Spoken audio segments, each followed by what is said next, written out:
다 같이 일어나서 시편 73편 28절, 시편 73편 28절. 하나님께 가까이, 주께 더 가까이. 하나님께 가까이. 시편 73편 28절 같이 읽겠습니다. 오직 하나님께 가까이 나아가면 내게 좋사오니 내가 주 하나님을 신뢰하였으므로 주께서 행하신 모든 일을 밝히 보이리이다. 예.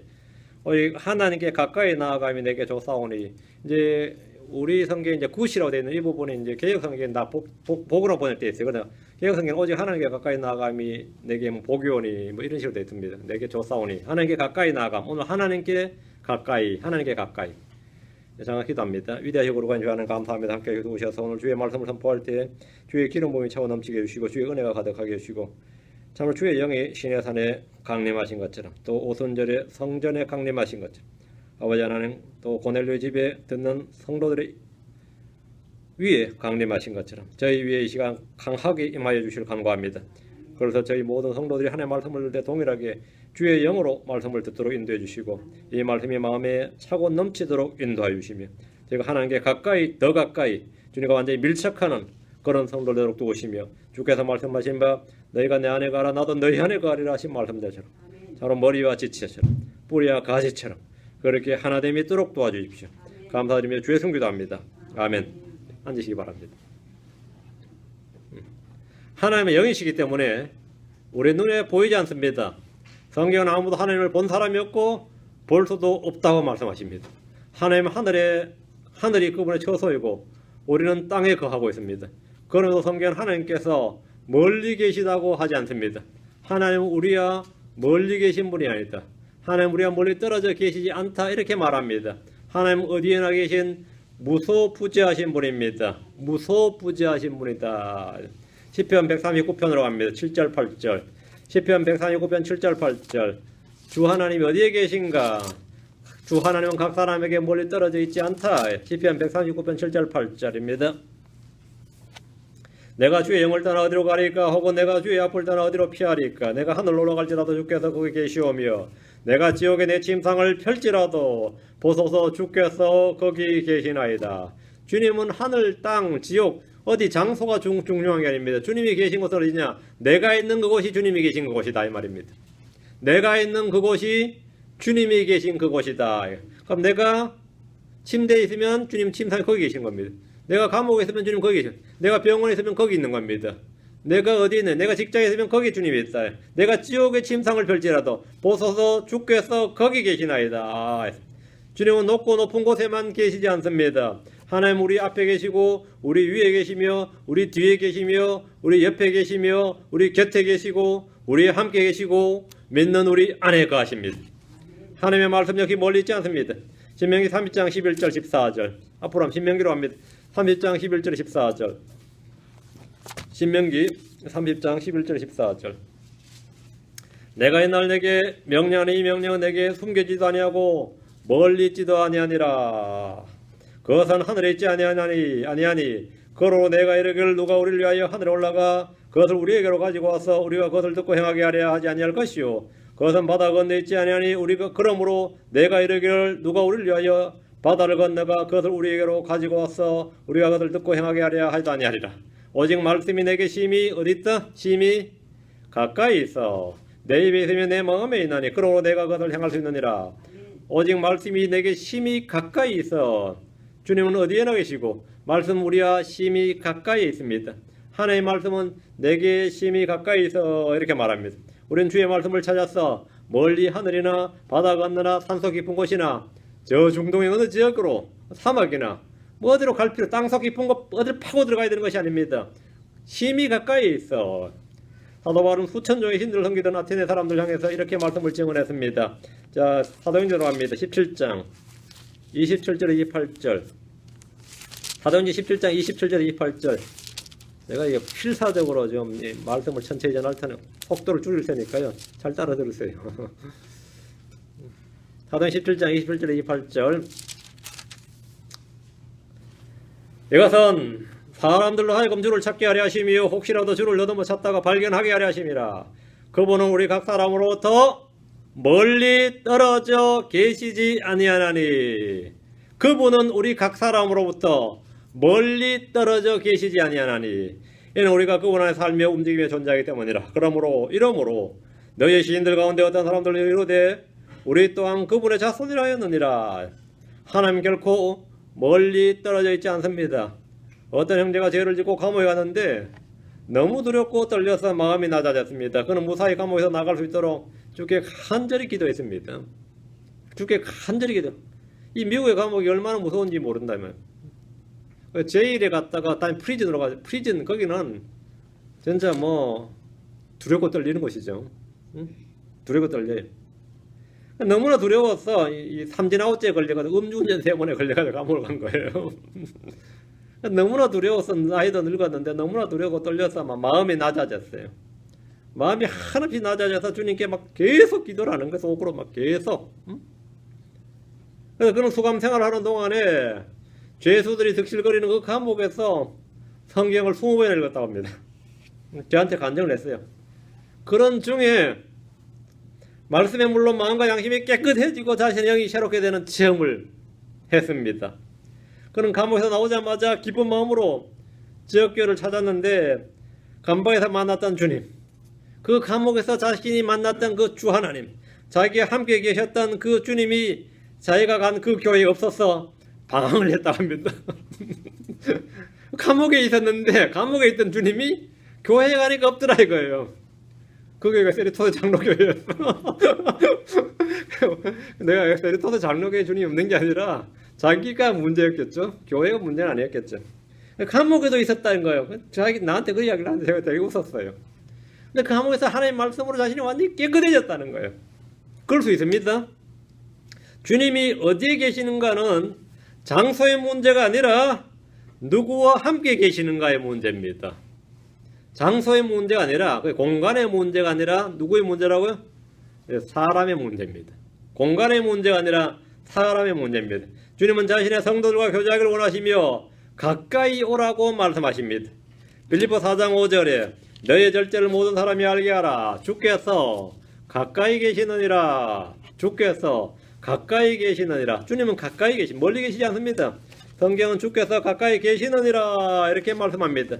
주님은 저 셋째 하늘에 멀리 계시고 높고 높은 곳에 계신다고 생각하는 분들은 결코 그렇지 않다는 사실을 분명히 알아야 됩니다. 주님은 가까이 계십니다. 주님은 내가 생각한 것보다 더 가까이 계십니다. 내가 생각한 것보다 더 가까이.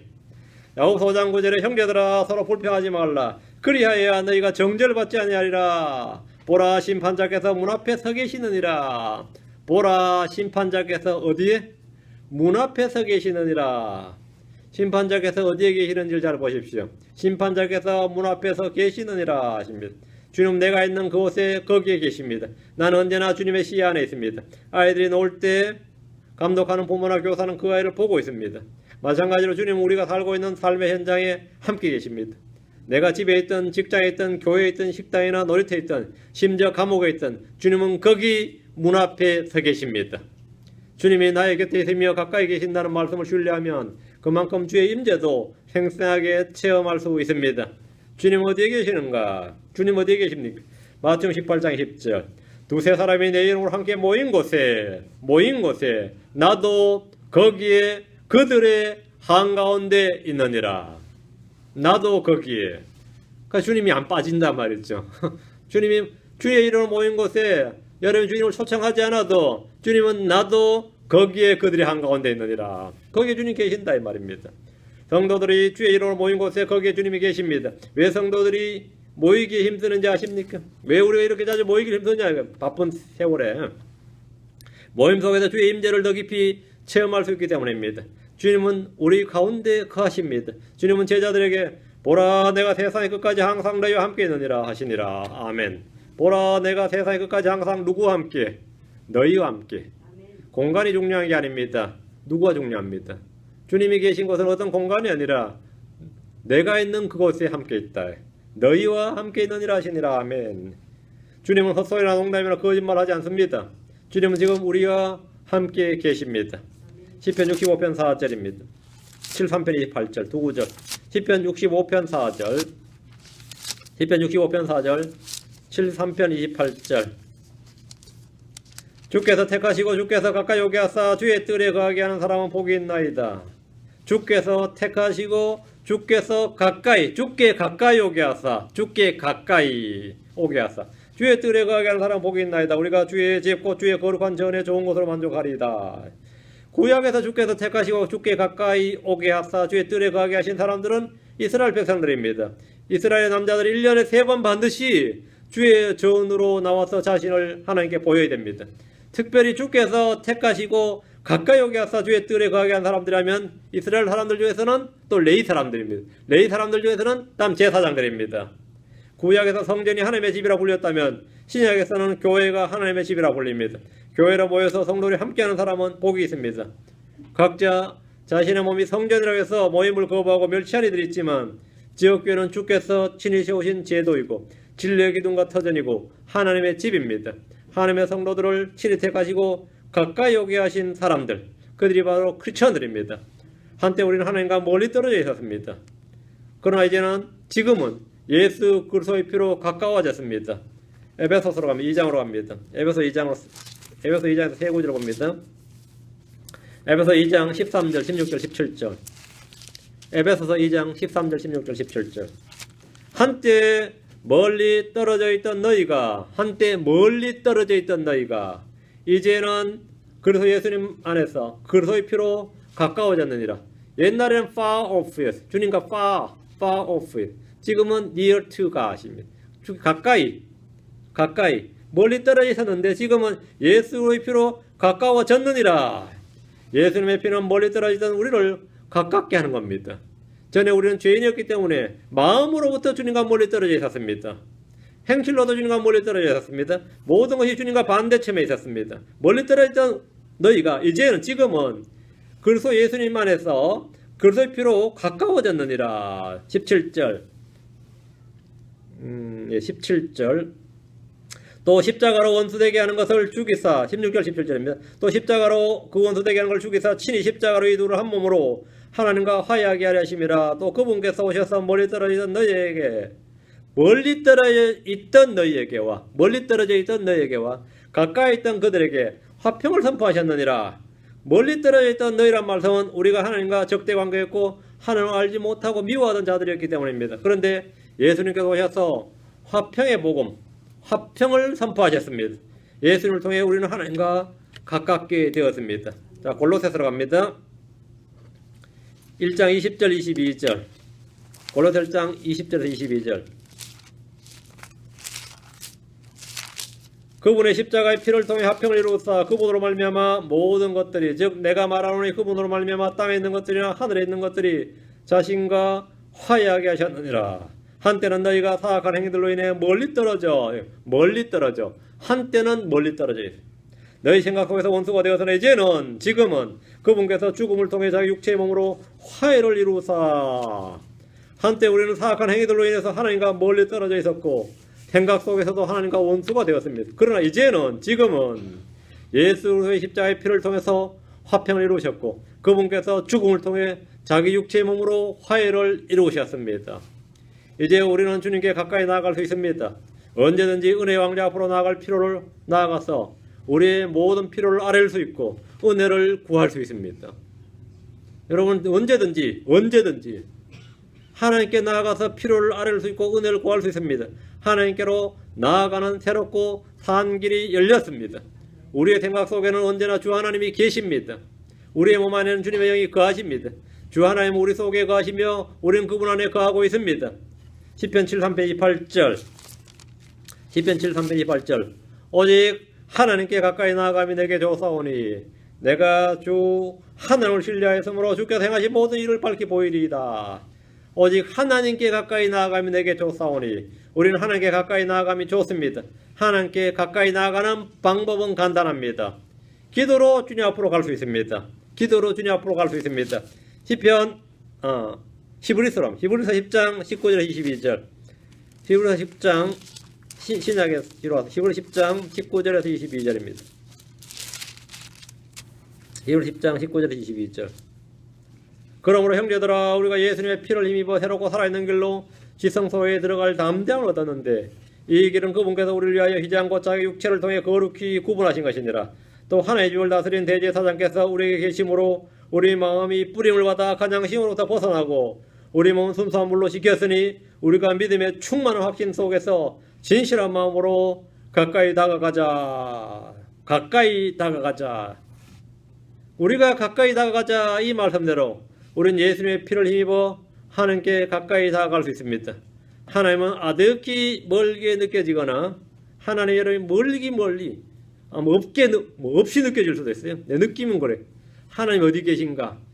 멀게 느껴질거나 없는 것처럼 느껴지는 분들하면 이 시간 주의 이름을 불러보십시오. 주의 이름을 불러보십시오. 몇 시간이 아니라 몇 분, 몇 초 내에 주의 임재 속으로 들어갈 수 있습니다.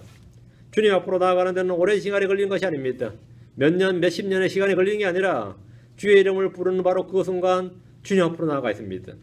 무릎을 꿇고 주의 이름을 부르는 그 순간부터 여러분은 주님 앞에 있게 되는 겁니다.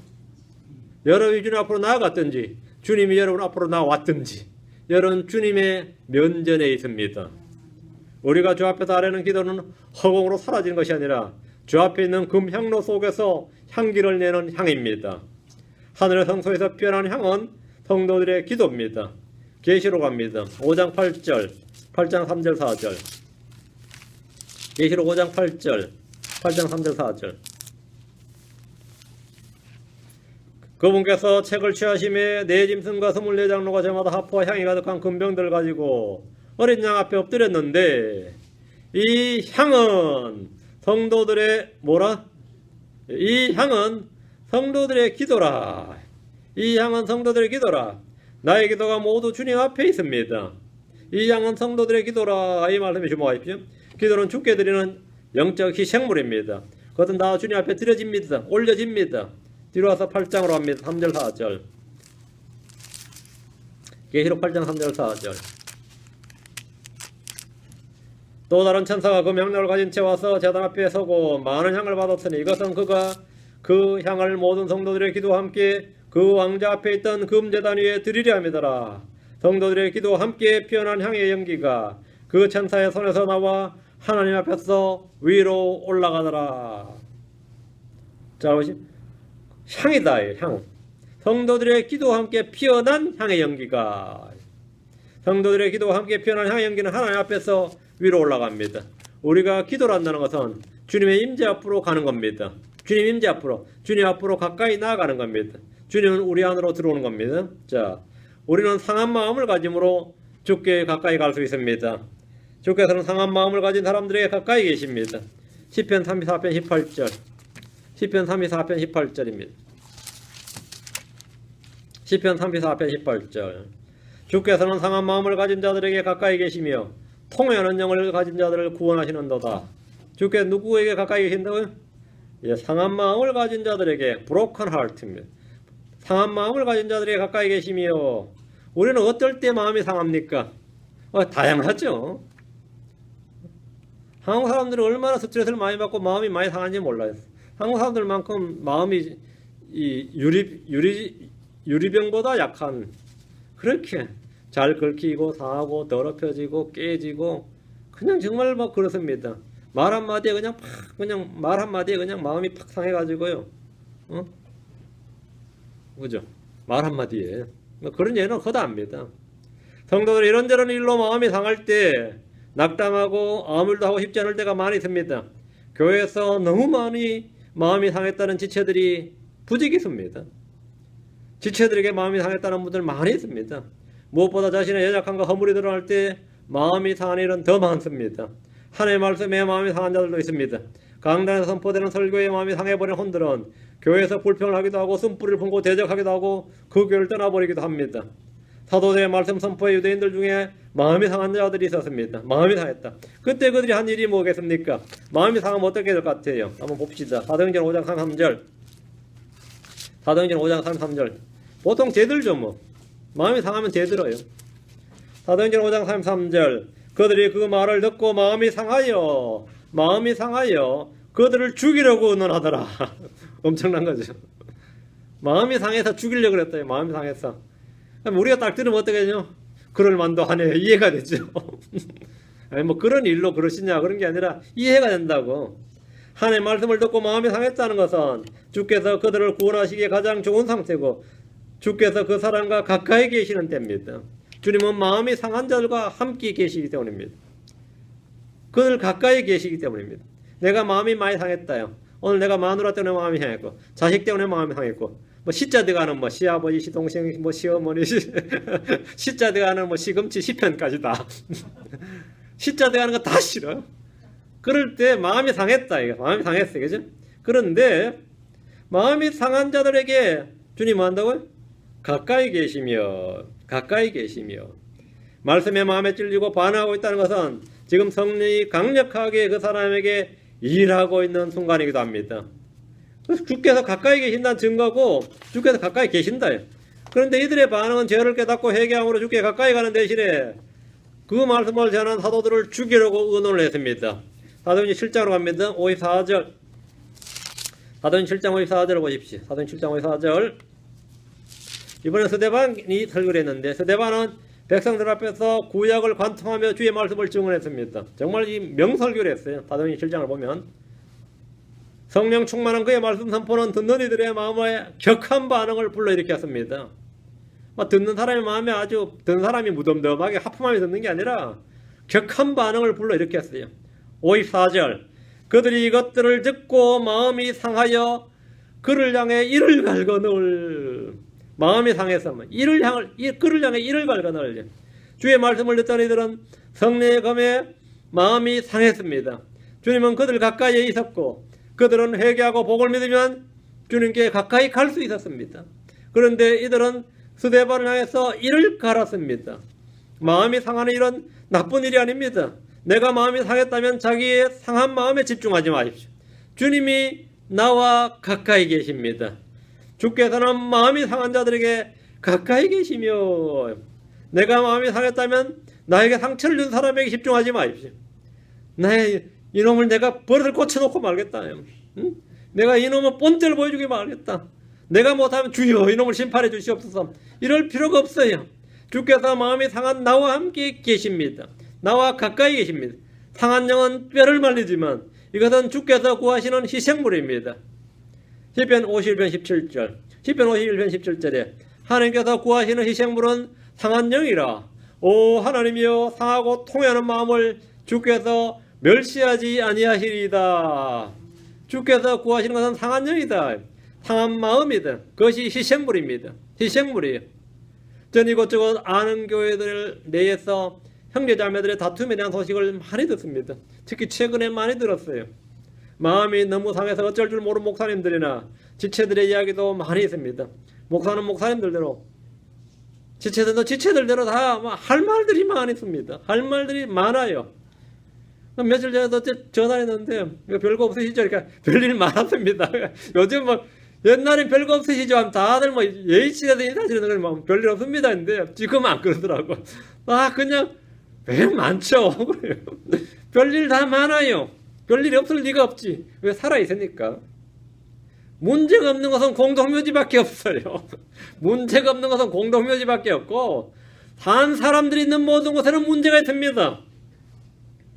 근데 이 목사님은 얼마나 마음이 상하고 스트레스를 받았는지 눈에 시신경이 다 터져버려가지고 이거 병원 가서 치료받았대. 또 한 분은 이가 흔들렸는데 스트레스 받으면 이가 문제되죠.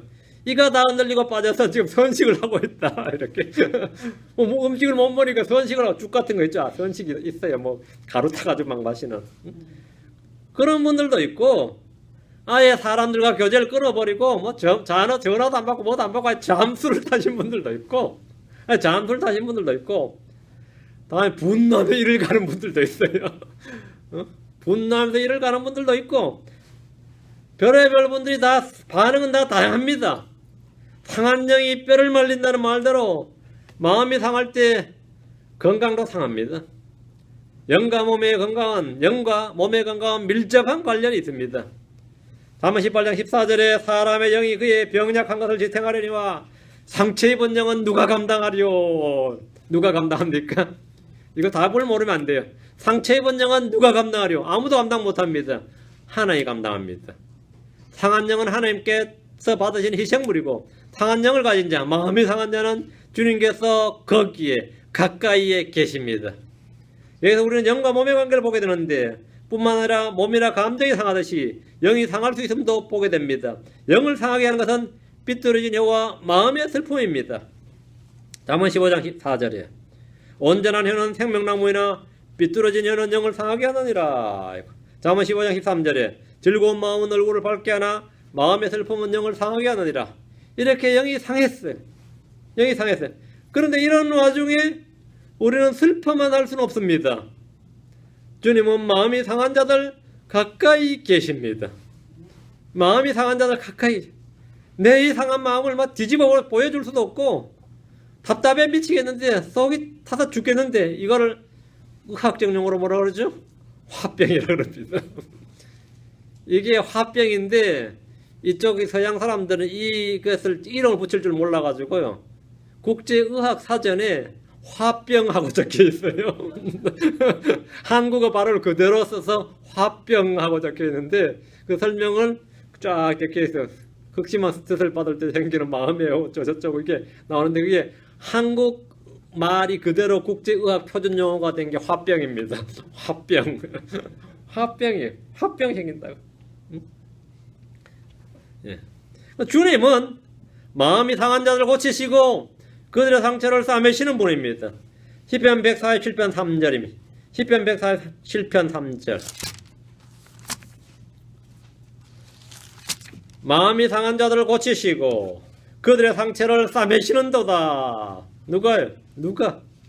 예, 하나님이, 예수님이. 하나님께서 자신의 독생자 예수 그리스도를 이 땅에 보내신 목적이 마음이 상한 자를 싸매는 것입니다. 예수님께서 말씀하셨습니다. 누가복음 4장 18절에 그분께서 나를 보내신 것은 마음이 상한 자들을 고치며 포로된 자에게 구출을, 눈먼 자들에게 다시 보게 함을 선포하고 상처 입은 자들을 자유롭게 하며. 마음이 상했다는 것은 잘못도 아니고 죄도 아닙니다. 내가 살아있다는 증거예요. 내가 마음이 상했다는 것은 어떤 것에 반응할 수 있다는 겁니다. 뭐 오해로 마음이 상할 수도 있고, 내 자아가 너무 강해서 상할 수도 있고, 이런저런 상하는데, 사실은 모든 것은 부서져야만 가치가 있습니다. 여러분, 쌀도 갈아야 되고요, 밀도 갈아야 되고, 콩도 갈아야 콩가루가 되는 거죠. 모두 다 갈아야 밀도 갈아야 빵이 되는 것이고, 뭐 그것도 국수가 되는 것이고. 여러분, 뭐 쌀도 안 갈고 하면 어떻게 합니까? 이빨로라도 갈아서 삼키는 거지. 뭐든지 다 부숴야 되는 거죠. 사람도 마찬가지입니다. 갈아지고 부서져야지 부드러워지는 것이고, 그것이 어디에 쓸모가 있는 겁니다. 마음이 상했다는 것, 부서졌다는 것은 잘못이 아닙니다. 그건 죄가 아닙니다. 그런 사건이나 그런 인물들을 통해서, 그런 어떤 일들을 통해서 그냥 부서지고 짜개지고 쪼개지고 상하고 그러는 겁니다. 마음에 상했다는 것이 내게 좋은 일이나 기쁜 일은 아니겠지만, 한 가지 분명한 것은 주께서 그와 함께, 그와 가까이 계시며 그 마음, 그 상한 영을 희생물로 받으시고 그 마음을 고치신다는 겁니다. 주의 기름 부음을 통해서 고치신다. 고치신다. 세월 지나니까 다 헤쳐지더라고요. 그건 고쳐진 게 아닙니다. 그건 고쳐진 거 아니에요. 주의 영이 내게 임해서 내 마음이 고쳐져야 돼요. 여러분이 많이 상하죠? 부인하는 일이 한두 가지냐. 시편 85편 9절입니다. 시편 85편 9절. 일도 꼬이고 뭐도 안 되고 하면 화딱지가 나죠. 화딱지가 나면 화가 나는 게 아니라 내가 상해요. 내 마음이 상한다고. 시편 85편 9절. 우리는 어떻게 주께 가까이 가느냐? 주께서 어떻게 나와 가까이 계시느냐입니다. 주를 두려워하는 자들에게 주님은 가까이 계십니다. 시편 85편 9절에 참으로 그분의 구원이 그분을 두려워하는 자들에게 가까이 있으니 이로써 영광이 우리 땅에 거하리로다. 그분의 구원이 그분을 두려워하는 자들에게 가까이 있으니. 예수님은 하나님의 구원이시며 구원자십니다. 성경은 주를 두려워하는 자들에게 주는 복이 많이 기록되어 있습니다. 주를 두려워하는 것이 지혜요, 지혜의 시작입니다. 주를 두려워하는 자에게 그분께서 친히 택하실 길로 가르치십니다. 주를 두려워하는 자들 위하여 주께서 쌓아두신 선하심이 있습니다. 주께서는 주를 두려워하는 자들에게 깃발을 진리로 인하여 그것을 펼치게 하십니다. 성경은 말하기를 시편 115편 13절 시편 115편 13절에 작은 자든 큰 자든 주를 두려워하는 자들에게 그분께서 복을 주시리이다. 작은 자든 큰 자든 남자든 여자든 뭐 그건 관계없이 말입니다. 외모에 관계없이 주를 두려워하는 자들에게 그분께서 복을 주시리로다. 시편 128편 4절에는 보라 주를 두려워하는 자는 이와 같이 복을 받으리라. 주를 두려워하는 자들에게는 뭐라? 이와 같이 복을 받으리라. 주를 두려워하는 것이 사람의 날들을 길게 하며 생명의 셈입니다. 우리가 주를 두려워한다면 주님은 우리와 가까이 계십니다. 주님께 가까이, 주와 가까이 있다는 것은 신비적 체험의 영역이 아니라 실제적 삶의 체험입니다. 우리의 실제적 삶의 체험입니다. 오늘도 주님과 가까이 있다.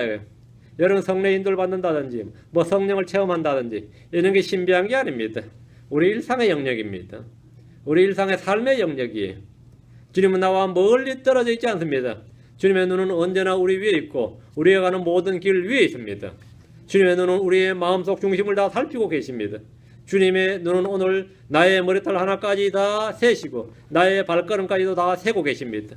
여러분이 눈물을 흘릴 땐 그 눈물병에다 그걸 다 담으십니다.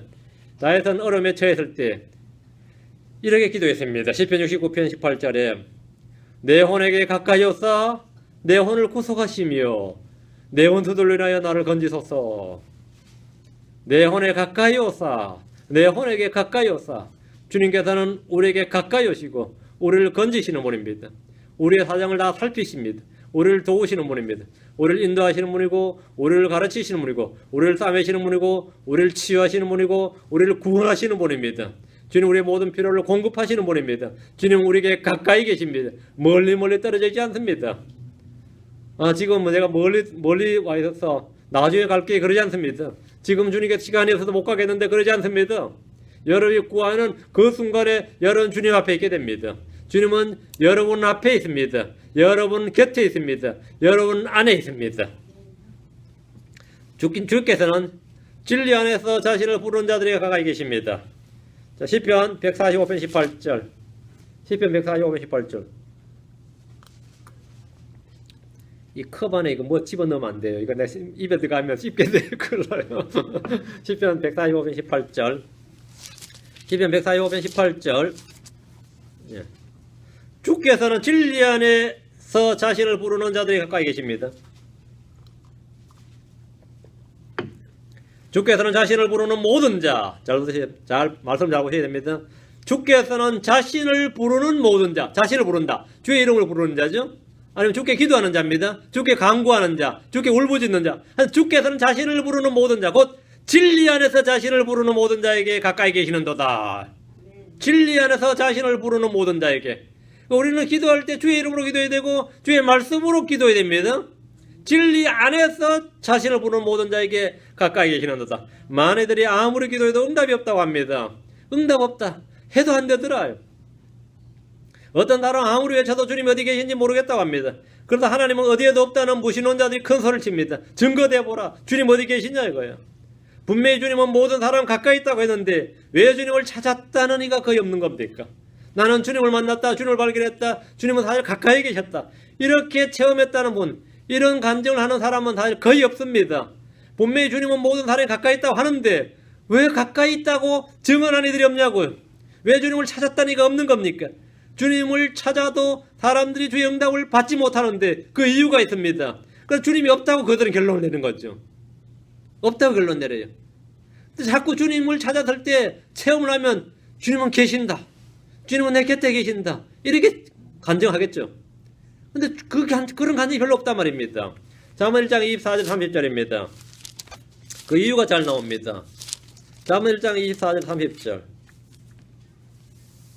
내가 불렀으나 너희가 거절하였도다. 내가 내 손을 내밀었으나 아무도 중시하지 아니하였으며 도리어 너희가 내 모든 권고를 무시하고 내 책망을 전혀 원치 아니하였은즉 나도 내 재난을 보고 웃으며 내 두려움이 이를 때에 조롱하리니 그때 내 두려움이 황폐한같이 이르고 내 멸망이 효리바람같이 이르며 내게 고난과 번민이 이르리라. 이게 인생의 고난이죠. 그때에 사람들이 이런 때가 되면 말이죠. 지푸라기도 잡는 심정이 됩니다. 지푸라기도 잡는단 말이에요. 그때 그들이 나를 부를 터이나 내가 대답하지 아니하겠고 그들이 일찍 나를 찾아도 나를 발견하지 못하리니 이는 그들이 지식을 미워하고 주두려하기를 택하지 않으며 내 권고를 전혀 원하지 아니하고 내 모든 책망을 멸시하였기 때문이니라. 어려울 때가 그렇게 어려울 때 주를 찾았는데 응답이 없었다 이거예요. 잠언 1장 28절은 사람들이 고난 중에 주께 부르짖으나 전혀 응답이 없고 주를 찾지 못한 이들에 대해서 말합니다. 이유가 뭡니까? 주님이 8가지를 말씀해 주셨어요.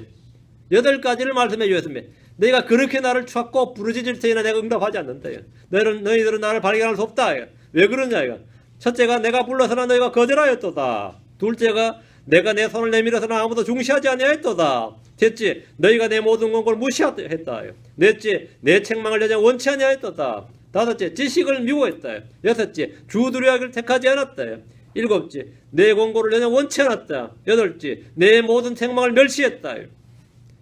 이런 이유로 주님은 너희가 환날다 하고 재날다 하고 막 황폐해질 때 나를 부를 터이나 일찍 나를 찾아도 나를 발견하지 못한다.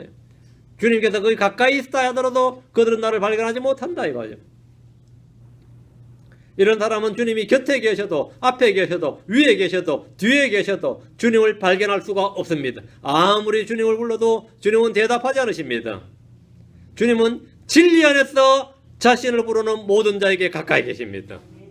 주님은 진리 안에서 진리가 뭐죠? 아버지의 말씀은 진리니이다.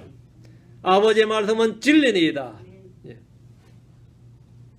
진리 안에서 자신을 부르는 모든 자에게 가까이 계십니다. 말씀에 주목해야 됩니다. 주께서는 자신을 부르는 모든 자, 곧 진리 안에서 자신을 부르는 모든 자에게 가까이 계시는도다. 주의 이름을 부를 때 진리 안에서 부르지 않으면 아무 소용이 없습니다.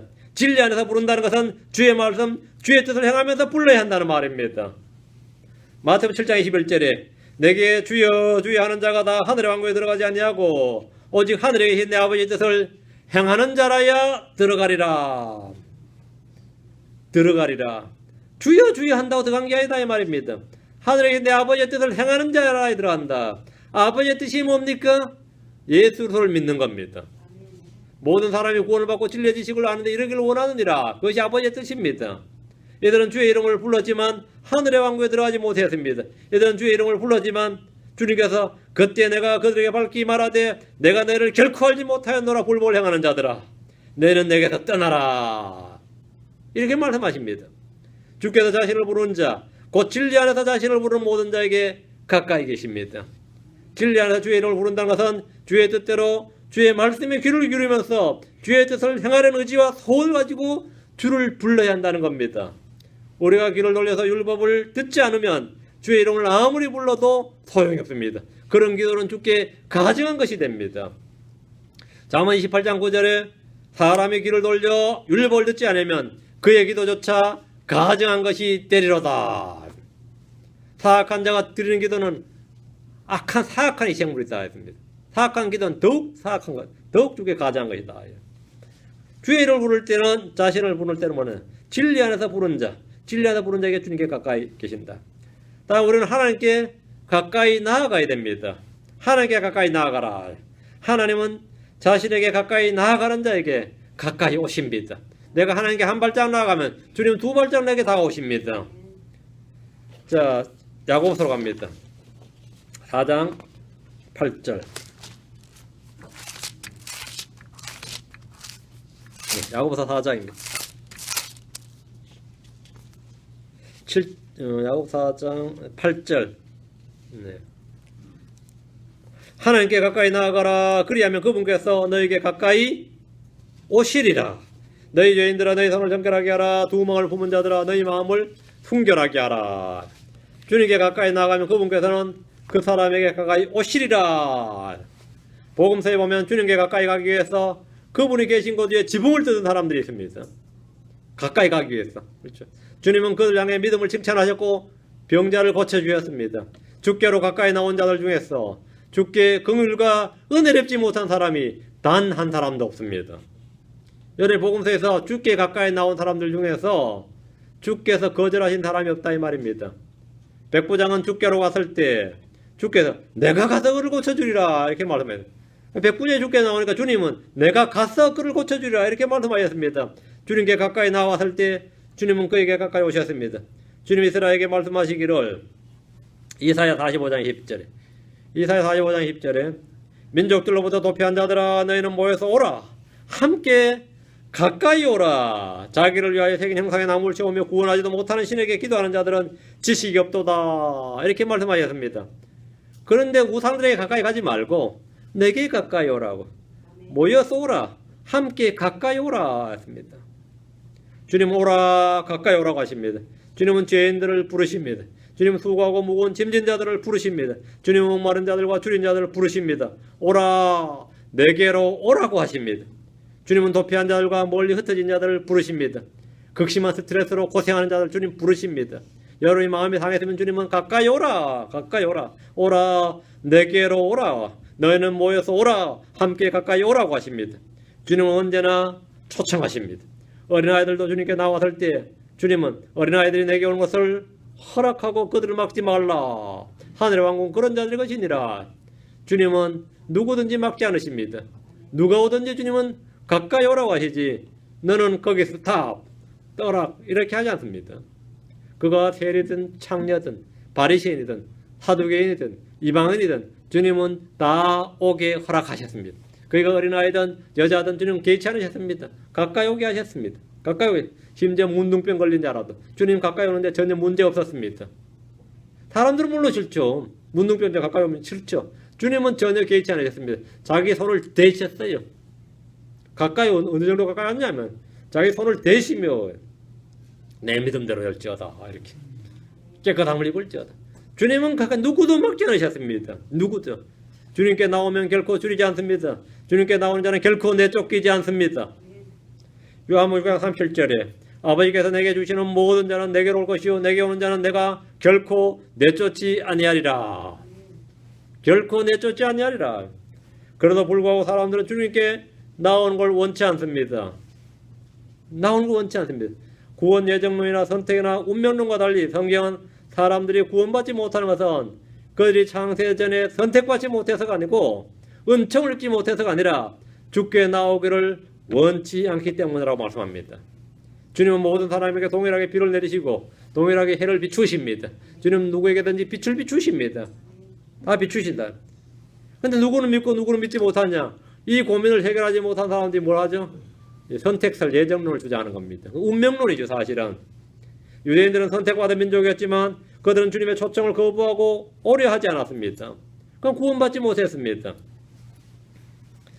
마태복음 22장 3절에 그가 자기 종들을 보내어 결혼식에 초대받은 자들을 불렀으나 그들이 오려하지 아니하며 불렀다요. 주님은 불렀습니다. 주님은 택하셨어요. 그런데 구원받지 못한 건 핵심이 뭐죠? 그들이 오려하지 아니하며 의지의 문제였다 이 말입니다. 그들이 선택이었습니다. 오려하지 않는 것이 그들의 선택이었고 그들의 의지였습니다. 그들은 예수님이 다스리는 것이나 왕이 되는 걸 원치 않고 대신에 로마 황제의 카이사르를 선택했습니다. 시저를 선택했다 말이죠. 누가복음 19장 14절에 그런데 그의 국민들은 그를 미워하고 그가 간 뒤에 소식을 보내 이르되 우리는 이 사람이 우리를 통치하는 것을 원치 아니하나이다 하였더라. 원치 아니하나이다. 그들이 원치 않는 거죠. 하나님께서 그들을 원치 않거나 받지 않는 게 아닙니다. 그들이 원치 아니하였다. 우리가 주님을 거부하고 원치 않으면 주님은 그 사람을 구원하실 수가 없습니다. 사람이 구원받지 못하는 것, 긍휼과 은혜를 입지 못하는 이유는 그 사람이 그것을 원치 않기 때문입니다. 원치 않는다. 많은 사람이 이런저런 이유로 말이 많지만 그들이 믿지 못하는 것은 믿으려 하지 않기 때문입니다. 믿으려 하지 않기 때문에 주님은 그 사람의 속마음을 아십니다. 빛을 거부하고 빛을 미워합니다. 그래서 안 되는 겁니다. 주님은 예루살렘을 오시면서 이렇게 말씀하셨습니다. 누가복음 13장 34절에 오 예루살렘아 예루살렘아 대언 자들을 죽이고 내게 보낸 자들을 돌로 치는 자여 암탉이 자기 새끼들을 자기 날개 아래 모은 것이 내가 얼마나 자주 내 자녀들을 함께 모으려 하였더냐. 그러나 너희가 원치 아니하였도다. 핵심은 이겁니다. 너희가 원치 아니하였도다. 주님이 택하지 않아서가 아닙니다. 주님이 예정하지 않아서가 아니에요. 주님은 모든 사람이 구원받기를 원하십니다. 주님이 어떤 사람도 구원받지 않고 멸망하기를 원치 않습니다. 주님은 모든 사람이 구원받기를 원한다고 말합니다. 그것이 하나님의 뜻입니다. 모든 사람이 회개에 이르고 아무도 멸망하지 않는 것이 하나님의 뜻입니다. 그런데 어떻게 예정받지 않는 사람이 있을 수가 있어요? 어떻게 선택받지 않는 사람이 있을 수 있냐고. 그런 건 없어요. 성경에 따르면 그런 건 없어요. 꼭 또라이 목사들이 이러면 근데 성경을 좀 더 깊이 연구해 보면 이러고 있어요. 꼭 또라이들이 있어요. 성경을 좀 더 깊이 연구해 보면 또 그게 아니라고 그래요. 전혀 그렇지 않다 이거예요. 그럴 일은 없어요. 장로교 목사들이 뭐라고 말해도 예정받지 않아서 은총받지 못해서 선택받지 못해서 구원받지 못한 사람 없습니다. 하나님은 모든 사람이 다 구원받기를 원하십니다. 하나님은 아무도 멸망하지 않고 모두가 회개에 이르기를 원하십니다. 그것은 하나님의 뜻입니다. 예정받지 못한 사람이 주님이 놀라겠지 그러면. 네가 난 예정 안 했는데 네가 왜 와서 나를 곤란케 하느냐 말이지. 응? 안 그러겠어요? 내가 아무리 전해도 그 사람이 안 듣더라. 역시 버림받은 게 틀림없어. 선택받지 못한 게 틀림없어. 이게 우리 굉장히 합리화하기 쉬운 논리죠. 내가 그렇게 전했는데 안 되더라 이거야. 병을 삼아 암으로 죽어가는데도 안 돼요. 저도 이 두 사람을 병상에다 죽어가는데도 안 되더라고요. 그냥 눈을 감아버려요. 내가 막 복음 전하면 눈을 감아버렸는데 그 다음 다시 가도 안 되고 다시 가도 안 되더라고요. 구원받지 못하고 죽었어요. 그럼 그 아들이 그 옆에서 봤는데 진짜 예정이란 게 있긴 있나 봐요. 그래요. 예정이란 게 있긴 있나 봐요. 그런 생각이 자연스럽게 든단 말이에요. 사람 입장에서 안 그렇겠어요? 그러니까 주님의 사람을 구원하기 위해서 전도자를 몇 번씩 보냈다고요. 그러나 이 사람이 구원받기를 원치 않냐 했는데 어떡하냐요. 이 사람이 죽어가면서 원치 않는데 원치 않냐 그러나 너희가 원치 않냐 했도다. 나중에 하나님 심판대 앞에 가를 때 주님이 나를 택하지 않으셨습니다. 안 했다 이거예요. 네가 원치 않냐 했도다. 네가 원치 않았도다. 이것이 사람이 구원받지 못하는 유일한 이유입니다. 능력의 문제가 아닙니다. 지식의 문제가 아닙니다. 환경의 문제가 아닙니다. 교육의 문제가 아닙니다. 돈 문제도 아니고 가정 문제도 아니고 성격이나 재능의 문제도 아닙니다. 그들이 원치 아니하는 겁니다. 나는 예수는 싫다 이거예요. 하나님도 좋고 종교도 좋고 다 좋은데 예수는 싫다요. 예수님이 참빛이시기 때문입니다. 예수를 믿기 위해서는 자기가 죄인이라면 고백해야 되고 자신의 죄가 드러나야 되는데 그게 싫은 겁니다. 주를 믿지 않는 이유, 성경을 믿지 못한 유일한 이유는 그가 원치 않기 때문입니다. 요한복음 5장 40절입니다. 여기서 누가 그러면은 꼭 그런 논리 이야기하다 안 되면 말이죠. 논리적으로 하나님 말씀 들이대지 못하는 사람들이 뭐라는지 아세요? 성경 좀 더 깊이 연구해 보면 그런 말 하거든요. 그 말 같지 않은 소리 하지 말라 그래요. 성경 깊이 연구해 보면 누구 뭐 성경 깊이 연구 안 하고 하는 말 아니다 이거예요. 요한복음 5장 40절. 요한복음 5장 40절.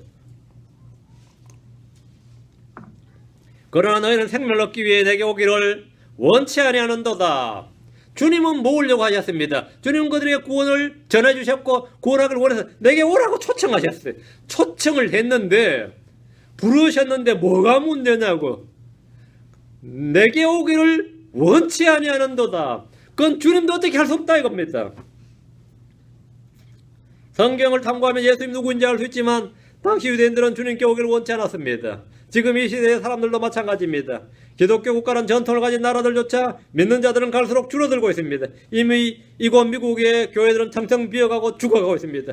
영국의 수많은 교회들은 다 무슬림 교회로 무슬림 회당으로 바뀌고 있어요. 무슬림도 자기들 교회를 무슬림 교회라 그럽니다.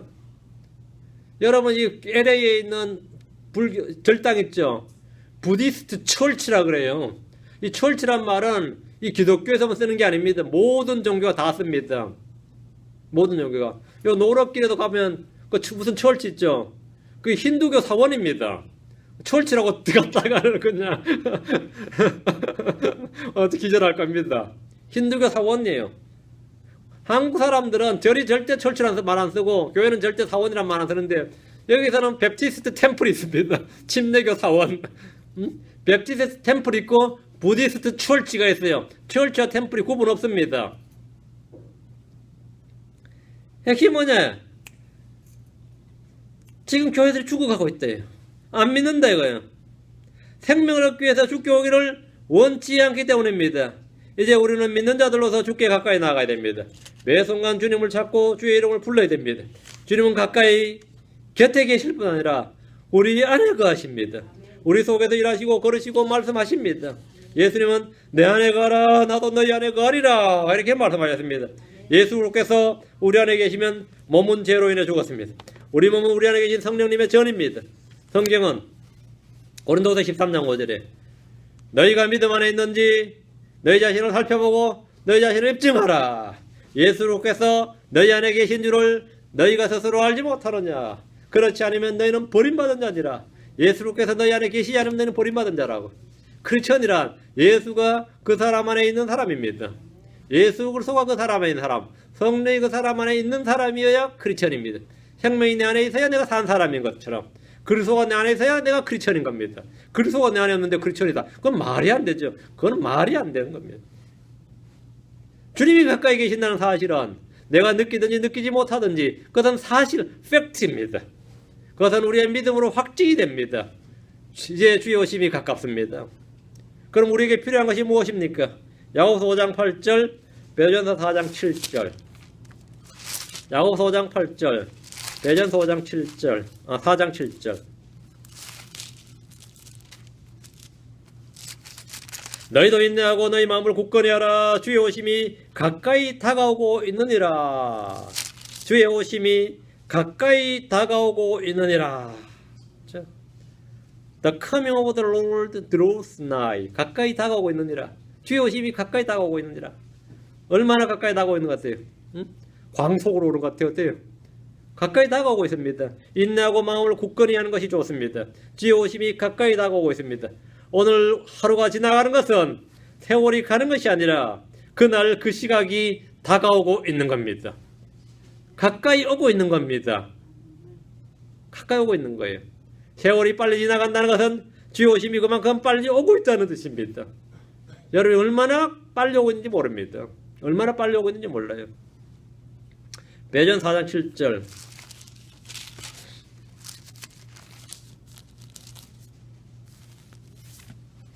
베드로전서 4장 7절로 오직 모든 것의 끝이 가까이 왔으니 그러므로 너희는 정신을 차리고 깨어 기도하라. 오직 모든 것의 끝이 가까이 왔으니, 가까이 왔어요. 멀리 있지 않습니다. 가까이 왔다 말이에요. at hand, 가까이 왔다. 가까이 왔다고요. 세상은 무한한 것이 아니라 끝이 있습니다. 그 끝이 저 멀리 아직도 몇 천년 몇만 년 떨어진 것이 아니라 가까이 왔습니다. 가까이 왔. 모든 것의 끝이 가까이 왔으니 이 말씀대로 가까이 왔습니다. 멀리 있다고 느껴진다면 여러 영적 감각에 지금 문제가 있는 겁니다. 아직도 나는 하게 멀리 느껴진다면 그건 감각기관에 문제가 있는 거예요. 영적 감각에 지금 이상이 생긴 겁니다. 나의 생각과 나의 느낌이 어떠하든지 간에 주의 오심과 모든 것의 끝이 가까이 왔습니다. 우리는 정신을 차리고 깨어서 기도해야 됩니다. 주께서 언제 가까이 있다면 주의 오심은 아무 문제가 되지 않습니다. 언제나 가까이 있었기 때문입니다.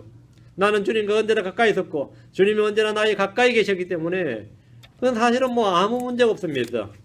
아무 문제가 없습니다. 핵심 우리가 언제나 주와 가까이 있어야 된다. 주님이 가까이 계시다는 사실을 마음으로 믿고 확증해야 됩니다. 내 마음으로 믿고 그 사실을 이 성경을 통해 확증을 해야 됩니다. 그러면 아무 문제가 없습니다. 우리는 하나님께 가까이, 주께 더 가까이 있는 그런 성도들이 되어야 됩니다. 마음으로 가까이 있어야 됩니다. 기도합시다.